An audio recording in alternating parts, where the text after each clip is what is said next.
OM, le sacré coup de gueule de Roberto De Zerbi.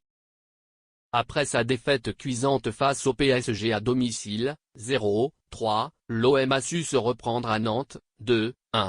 Le club phocéen a une nouvelle fois démontré qu'il était meilleur loin de ses bases. Mais alors qu'une confirmation au Vélodrome est attendue, Roberto De Zerbi a tapé du poing sué la table. Sèchement battu par le Paris Saint-Germain il y a une semaine, 0-3, l'Olympique de Marseille en devait une à ses supporters sur le terrain de Nantes.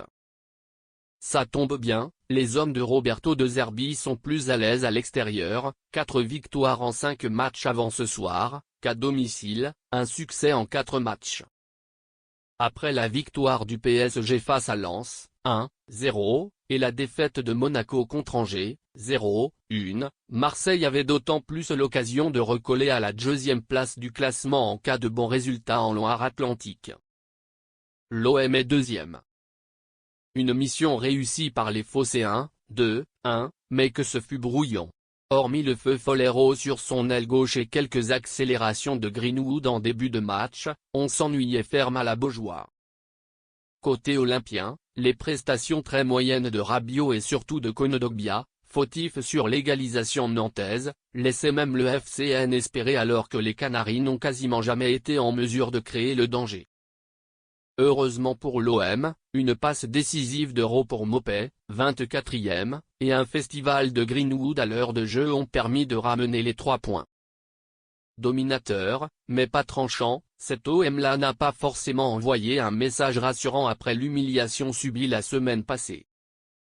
En témoignent les changements très défensifs de RDZ, entrée de Cornelius et de Brassier, à 20 minutes du terme. Mais il s'en contentera, pendant que Kadewere se demande toujours comment il a pu rater son face-à-face avec Rulli à la 67e minute. D'ailleurs, le coach italien a profité d'une question sur la nécessité désormais de ses joueurs à briller à domicile pour faire une petite mise au point.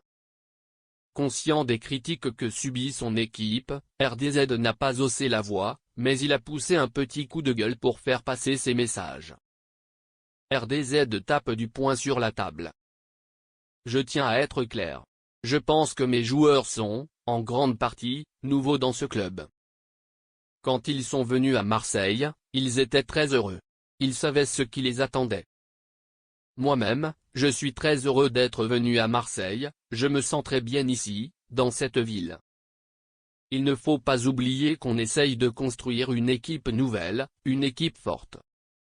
On était 8e au classement à la fin de la saison dernière, on a baissé les salaires des joueurs de 20 millions.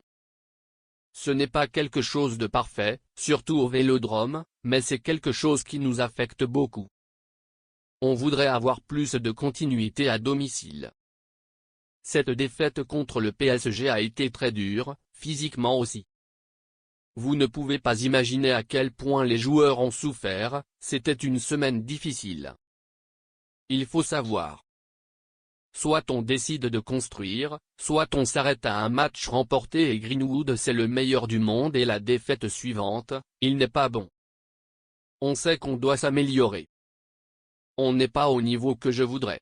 Ce soir, on n'a fait que 40 minutes de jeu de bonne, mais c'est pas encore ça, a-t-il déclaré, avant de conclure. Même s'il faut au Vélodrome plus de résultats, plus de personnalité, il ne faut pas oublier qu'on est 2e ce soir, qu'on a 20 points en 10 matchs, qu'on est la 2e meilleure attaque, qu'on a le 2e meilleur buteur du championnat, Greenwood. Je m'adresse au peuple marseillais, je tiens à dire que mon équipe est composée de gens bien, qui ont des valeurs humaines. Ils ont souffert toute la semaine après cette défaite. La construction, ça prend du temps, il faudra réussir à dépasser ces obstacles, parfois ça passera par des défaites. Pour certains joueurs, ce sera dépasser ses limites. Mais je tiens à souligner le niveau très élevé de cette équipe. On veut que les supporters soient heureux. Évidemment que ça nous attriste de voir les supporters mécontents. On sait qu'il y a des gens qui ont quitté les tribunes à la mi-temps face au PSG, c'est pas quelque chose que l'on ne veut pas. Mais il ne faut pas oublier que cet OM est né il y a 2 mois, on est 2e. L'an dernier, on était 8e, ce sont des faits.